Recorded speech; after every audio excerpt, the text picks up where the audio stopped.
Betul? Itu bukan? Itu ya. Berdasarkan firman Allah Ta'ala Quran Surat Al-Baqarah 197, fala rafatha wala fusuqa wala jidala fil hajj. Maka tidak boleh rofas, berbuat fasik dan berbantah-bantahan di dalam mengerjakan haji. Rofas di sini mencakup pula hubungan suami istri. Kita lanjutkan hukum larangan-larangan ihram tersebut. Kedap. Nah ya, hukum larangan-larangan ihram tersebut. Adanya kelima larangan pertama, yang itu sudah ya. 5 larangan itu adalah apa tadi? Wajib membayar fidyah, yaitu puasa 3 hari atau memberi makan 6 orang miskin yang masing-masing mendapatkan 1 mud atau 544 gram gandum. Atau 1 porsi ya simpelnya. Karena kita kalau makan teh 1 porsi berapa gram teh Ibu? Beratnya ada yang tahu nggak? Apanya hungkul itu teh Ibu? Bukan kalori, tak semangkok nasi, sepiring nasi dan lauknya. Hah? Berapa? Masa cuma 200 gram? Nggak mungkin. Nasi semangkok kira-kira berapa gram? Hah? Gini weh Ibu ngukurnya. Sebelum makan dan sesudah makan naik berapa gram? Enggak betul. Ya kan misal tubuh kita nih sebelum makan itu beratnya misalkan berapa Ibu? 50 kilo. Setelah makan 5,8. 50,8 berarti berapa? 800 gram. Nah, berarti kan udah 1 porsi enak. Kalau di sini kan 544 gram gandum. Udah 1 porsi. Lihat ya, Bu ya.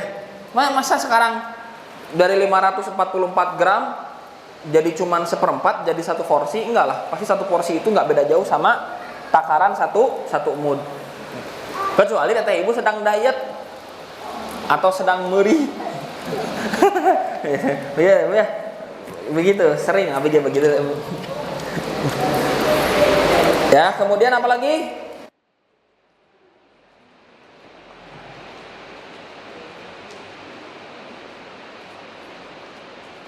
Atau menyembelih seekor kambing sebagai apa? Dam. Dan Ibu kalau teorinya ya asa panjang tentunya. Teorinya asa panjang gitu ibadah haji, ibadah umrah. Dan saat prakteknya mah simpel banget. Sama kayak sholat ayeuna. Takbiratul ihram, apa yang dinamakan takbiratul ihram? Mengangkat tangan, mengucapkan takbir, menghadap kiblat dengan kondisi badan yang sudah suci dari najis dan juga hadas, di tempat yang bersih, suci dari najis, gitu kan? Kan panjang kan? Padahal kan tinggal lihat Allahu Akbar. Nah, simpel kan? Sama. Belum lagi apa? Membaca doa iftitah macam-macamnya. Subhanaka Allahumma Rabbana wa bihamdika wa tabaraka ismuka wa ta'ala jadduka wa la ilaha ghairuka. Ada yang sudah pernah dengar doa iftitah itu? Belum? Dengarnya Allahu Akbar kabira walhamdulillahi katsira wa subhanallahi bukratan wa asila. Wajhatu wajhiya lillahi. Ini doa yang berbeda ya. Tidak usah digabungkan. Kemudian apa lagi? Allahumma ba'id baini. Nah, itu banyak tuh teorinya. Tapi kan sebetulnya prakteknya simpel, tinggal bacain. Salah satunya yang paling pendek subhanaka Allahumma rabbana wa bihamdika wa tabaraka ismuka wa ta'ala jadduka wa la ilaha ghairuka. Itu paling pendek. Tapi kenapa kita tidak hafal yang baiknya kan paling pendek itu udah.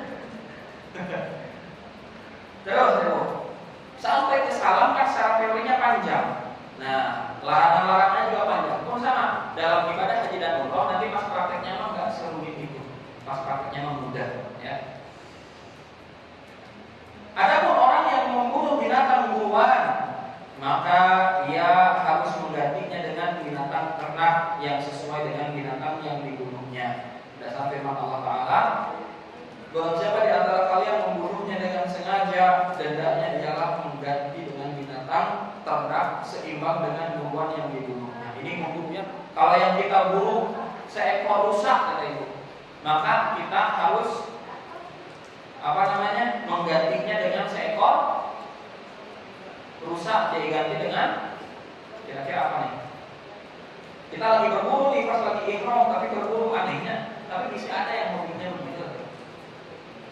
maka bisa diganti dengan yang sejenisnya. Mungkin ukurannya yang sama.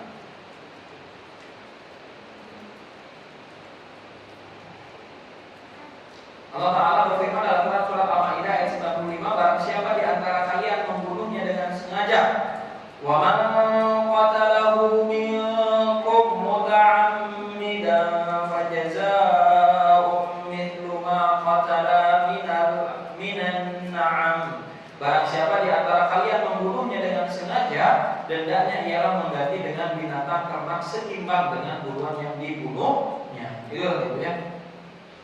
Perbuatan-perbuatan yang dapat mengarah pada hubungan suami istri, maka pelakunya harus membayar dam, yaitu menyembelih seekor kambing. Sedangkan melakukan hubungan suami istri, sesungguhnya perbuatan ini telah merusak atau membatalkan hak haji. Tetapi pelakunya wajib meneruskan hajinya sampai selesai dan dia harus berkurban menyembelih unta. Jika dia tidak mendapatkannya, maka ia harus puasa 10 hari dan dia harus mengulangi atau mengkodok hajinya pada tahun yang lain. Ketentuan ini berdasarkan riwayat Malik dalam Al-Muwatta. Itu ya. Jadi hindarilah, tahanlah selama ihram. Ibu yang sudah berhaji, ihram itu berapa lama? 5 hari. Nah, hanya 5 hari. Ihram itu hanya 5 hari. Sekarang ibu, kalau misalkan datang kan kita umroh dulu ya. Nah, kemudian tahallul, bapak-bapaknya itu tahallul yang pertama langsung dudul atau potong sedikit aja? Potong sedikit ya, berarti nanti di tahallul hajinya yang bersih. Karena kan harus selesai dulu dengan ihram umrohnya ya. Gitu. Begitu ya, mudah-mudahan oleh Allah setelah kita belajar ini menjadi apa? Menjadi seorang yang dipanggil oleh Allah untuk menghadapnya di Baitullah. Ya, pergi umroh, pergi haji, resep nikmat semuanya ya.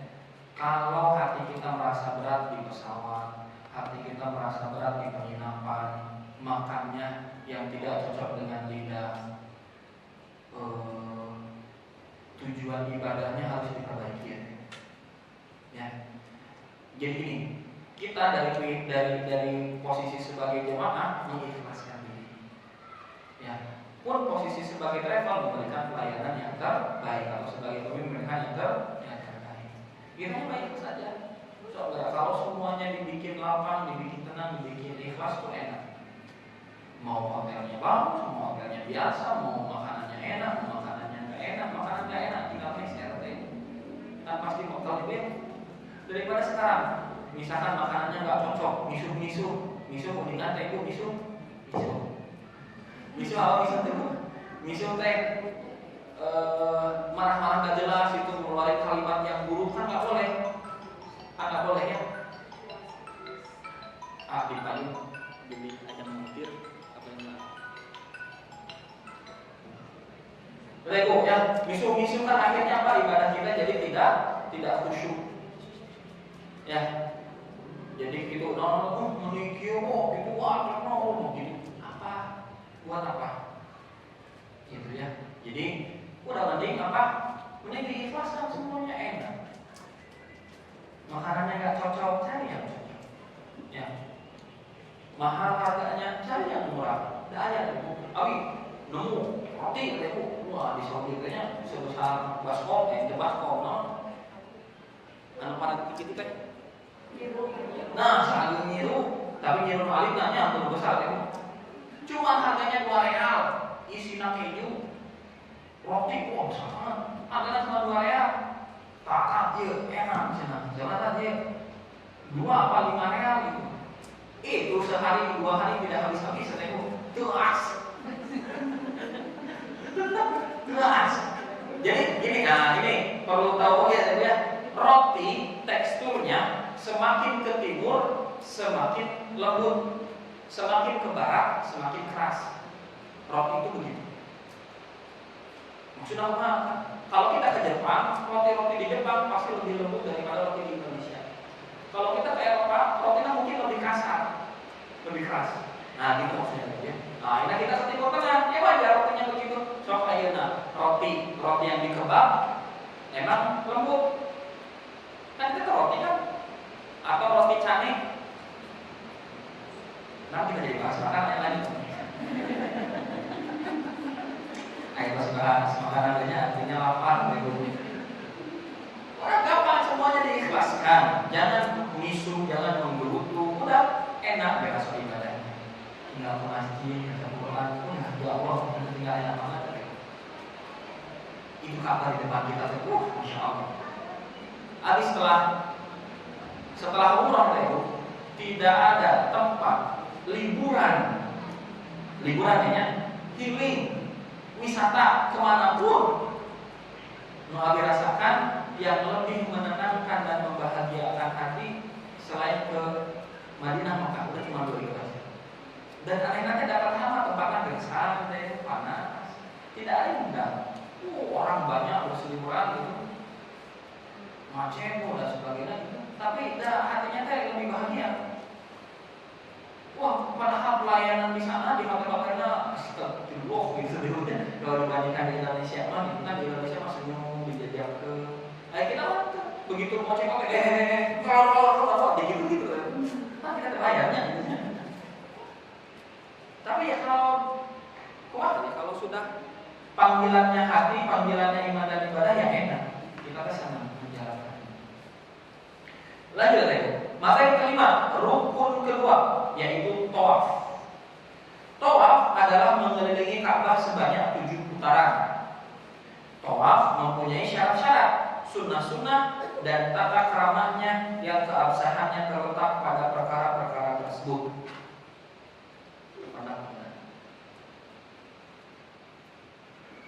Ada? Salah nih, tadi mulai dengan sekedar itu ya. Iya Cepi, kirim Cepi, Eko Abi dikirimkan Cepi WA-nya anaknya. Sekarang berarti Bu ya ada iklan dulu ya. Ini Abi teh ada janjian tapi orangnya teh nggak datang dari siang.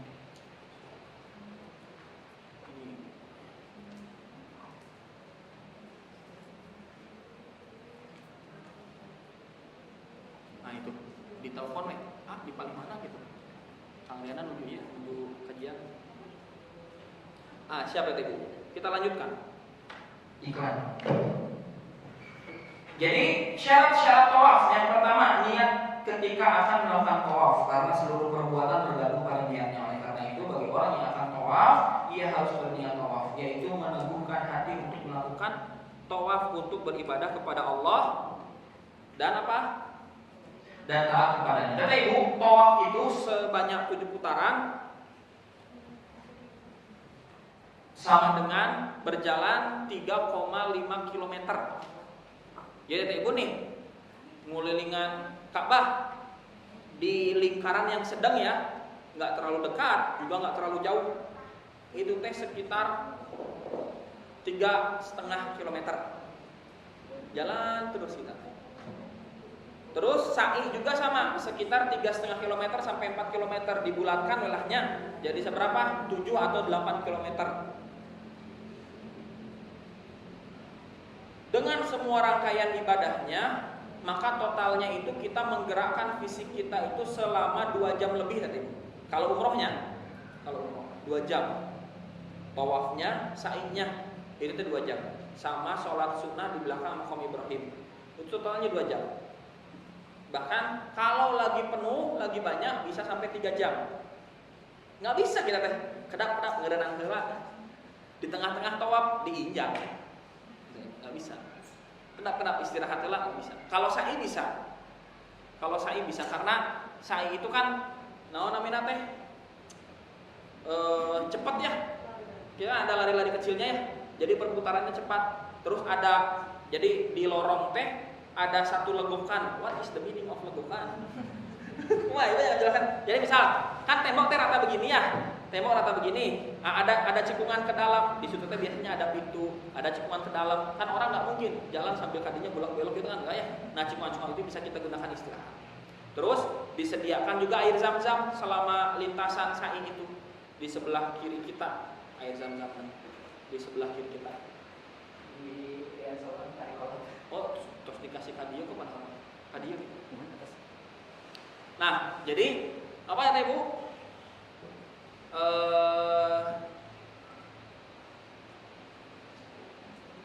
Siapkan fisiknya. Kalau kita belum bisa menjemput panggilan Allah dengan menyiapkan harta, siapkan dulu fisik. Pokoknya ikhtiar apapun untuk ibadah itu yang bisa kita lakukan, siapkan helah. Kita nggak tahu nih jalan, aduh ya Allah, kumaha ini teh dari segi ekonomi seperti susah begitu ya. Misal, seperti susah ini teh untuk bisa berumroh teh. Ya udah, kita mempunyai fisik. Yang penting ada tindakan menjemput panggilan Allah itu dulu. Ada tindakannya dulu, tindakannya nyata. Ya, salah satunya ini mempersiapkan diri secara fisik untuk bisa tawaf. Sok kira, kalau kita jalan kaki gitu ya, olahraganya diniatkan untuk apa? Untuk bisa tawaf dengan baik, maka insya Allah akan dimudahkan jalannya. Pokoknya ada tindakan real dulu untuk menjemput apa? Panggilan dari Allah. Itu tadi ya. Lanjut. Yang kedua, suci dari kotoran dan hadas. Ini sudah pernah dijelaskan ya, tapi nggak apa. Jadi selama tawaf itu apa? Tidak boleh apa? Batal. Tidak boleh wudhunya batal. Berdasarkan khabar At-Tirmidzi nomor 960 yang menyebutkan bahwa tawaf di sekeliling Ka'bah adalah seperti sholat.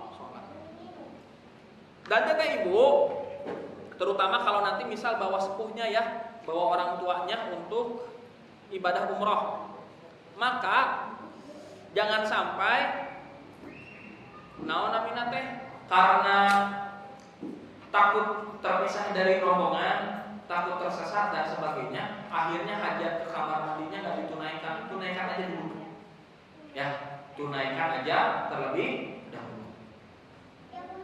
Karena gara kata Ibu ya, searching nanti di internet itu jamaah yang buang air besar saat tawaf itu ada. Nah, jangan sampai karena nahan-nahan akhirnya kita yang begitu, tuh ya. Atau tapi udah tawaf kalau misalkan laki-laki walaupun udah sepuh nggak boleh pakai pampasnya, iya nggak boleh.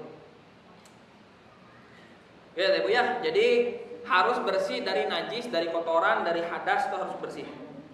Yang ketiga, menutup aurat karena tawaf seperti sholat berdasarkan sabda Rasulullah SAW, at-tawafu haulal baiti mithlu sholati illa annakum tatakallamuna fih faman takallama fala yatakallam illa bi khairin. Tawaf di sekeliling Baitullah adalah seperti sholat, hanya saja kalian boleh berbicara di dalamnya, yaitu di dalam tawaf.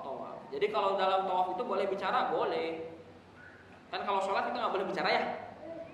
Kalau saat tawaf boleh. Maka orang-orang yang berbicara hendaklah ia tidak berbicara kecuali mengenai kebaikan. Maka bicaralah. Ya, berdoalah yang baik, itu doa berarti boleh nggak saat tawaf berdoanya menggunakan bahasa Indonesia? Boleh. Gitu kan? Lanjut ya Ibu ya. Ini syarat ya.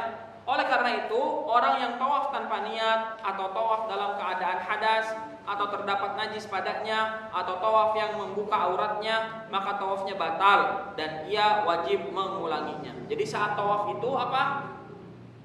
Posisinya teh gimana Ibu? Kalau yang laki-laki mah kain ihramnya teh menutup ke atas pundaknya. Tapi kalau saat sa'i terbuka. Jadi saat tawaf saja tertutup pun pundaknya. Ya. Yang keempat, tawaf harus dilakukan di dalam Baitullah, yaitu dalam Masjidil Haram, walaupun jauh dari Ka'bah.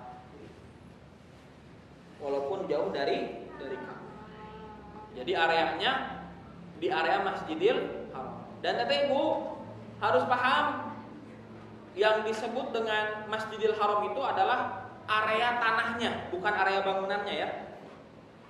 Area tanahnya. Contoh misal, Teteh Ibu nanti berumroh, kemudian sholat di Masjid Abu Bakar. Nu mana akan Masjid Abu Bakar teh? Kalau Teteh Ibu lihat konten-konten umroh, ada eskalator viral. Nah itu, naik 1 eskalator, 2 eskalator, 3 eskalator. Nah itu di situ nanti ada Masjid Abu Bakar. Jadi di dalam gedung mall dan hotel Masjid Abu Bakarnya. Besar. Itu nggak ada imam. Imamnya langsung imam Masjidil Haram. Imamnya langsung para syekh yang mengimam Masjidil Haram. Nah, itu juga berarti masih tanah haram. Tapi kan tidak mungkinnya kita tawaf nabrak-nabrak hotel, kan nggak mungkin kan? Nah, maka area Masjidil Haram itu luas deh Bu. Luas pokoknya. Ya, luas banget. Maka kata Ibu nanti searching luas Masjidil Haram. Nah, berapa luas? Dari teteh Ibu nanti teh injakan kaki di lantai pertama terasnya itu ke dinding teh jauh. Itu berapa ratus meter ya? Ada 200 meter itu jalan. Belum nanti kudu muter gitu kan. Nyari apa namanya teh? Pintu-pintu yang masih dibuka. Kemudian yang kelima, Ka'bah harus berada di sebelah kiri orang yang melakukan tawaf. Ka'bah harus berada di sebelah kiri orang yang melakukan tawaf. Jadi Ka'bah itu di sebelah kiri kita, Ibu, bukan di sebelah kanan kita. Maka kita memutarnya searah jarum jam atau berlawanan arah jarum jam? Berlawanan arah jarum. Yang keenam, tawaf dilakukan sebanyak 7 kali putaran, dimulai dari Hajar Aswad dan diakhiri di Hajar Aswad pula. Karena Rasulullah SAW melakukan demikian, sebagaimana diriwayatkan dalam hadis yang sahih. Jadi apa namanya ini teh? Dimulainya dari Hajar Aswad, berakhirnya di Hajar Aswad. Tenda nak aja kena awatos karunya gimana? Ya, harap jadi turun di atas rumah. Coba aja.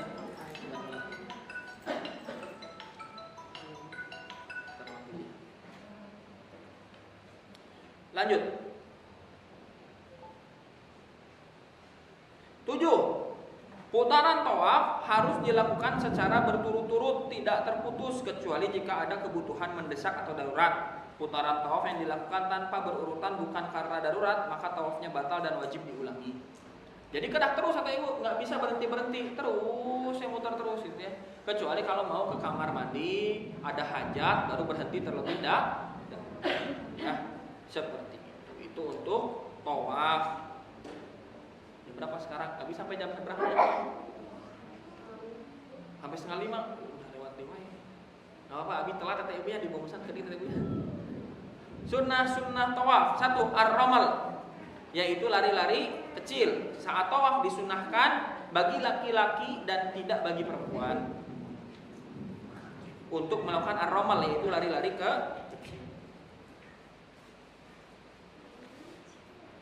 Diriwayatkan dari hadis Muslim nomor 1261, meriwayatkan dari Ibnu Umar radhiyallahu anhuma bahwa Rasulullah SAW bersabda, berlari-lari kecil dari Hajar Aswad ke Hajar Aswad lagi sebanyak 3 kali putaran dan berjalan seperti biasa sebanyak 4 kali putaran. Jadi 3 putaran aja berlari-lari kecilnya. Tapi kalau kita dalam grup, kata Ibu, kalau kita dalam grup kita ada yang sepuh, grup kita ada perempuan, maka mana yang lebih penting?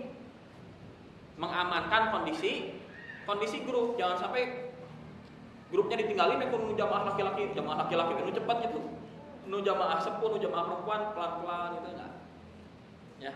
Apalagi kalau teh Ibu jadi pembimbing. Wah, itu teh lihat orang-orang teh dari belakang teh Ibu, kumaha gitu teh. Ya ibadah harus fokus, itu yang khusyuk.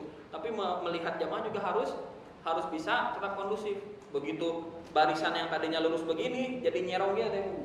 Jadi nyerong begini, ya udah aku teh mau badan gede kumaha gitu dikasampingkeun gitu. Jadi lebih ekstra kalau sambil ngebimbing gitu ya.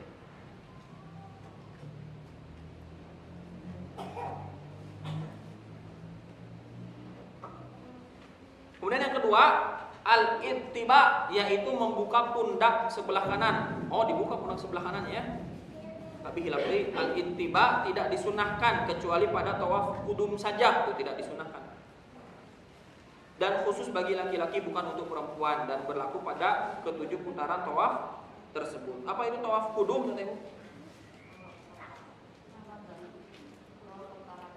Tawaf pertama datang itu untuk yang haji.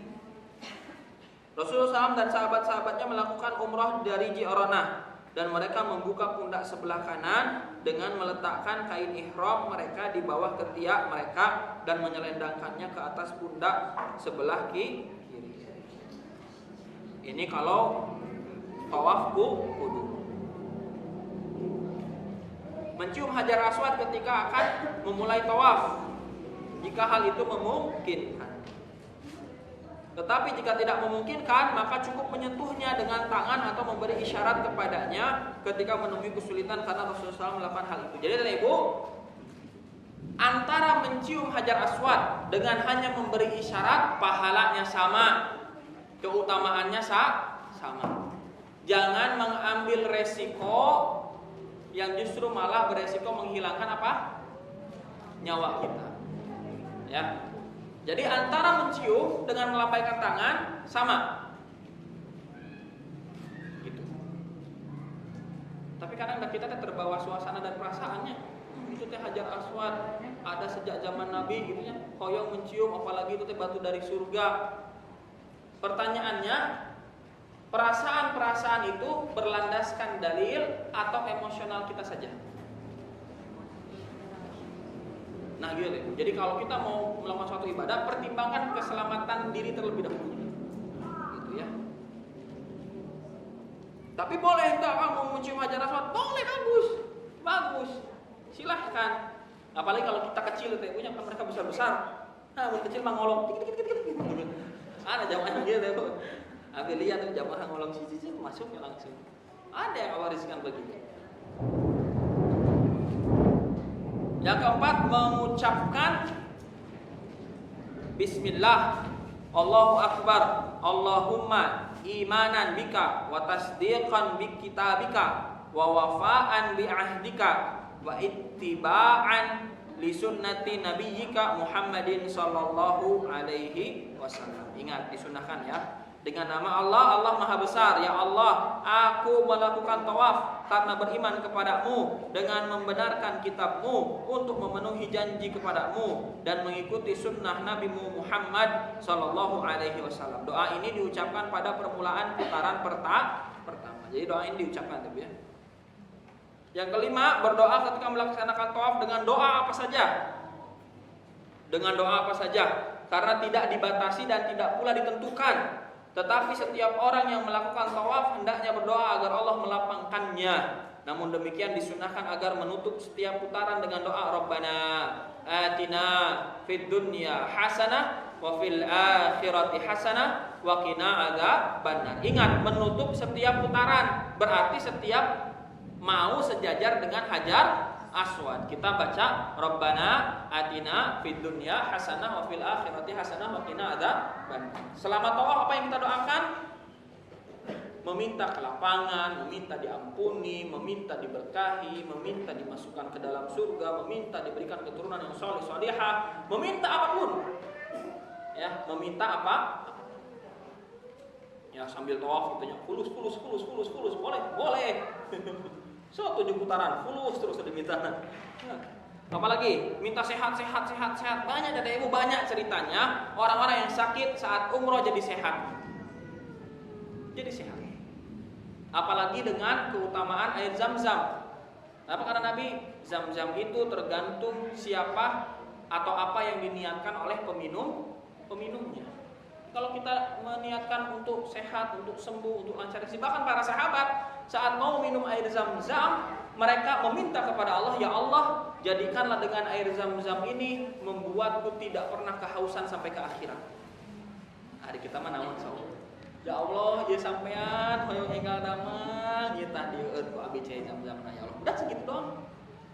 Sedangkan para sahabat apa yang diminta? Supaya tidak kehausan sampai ke akhirat. Nembus doa Nabi. Kita mah yang penting hari ini kumpul.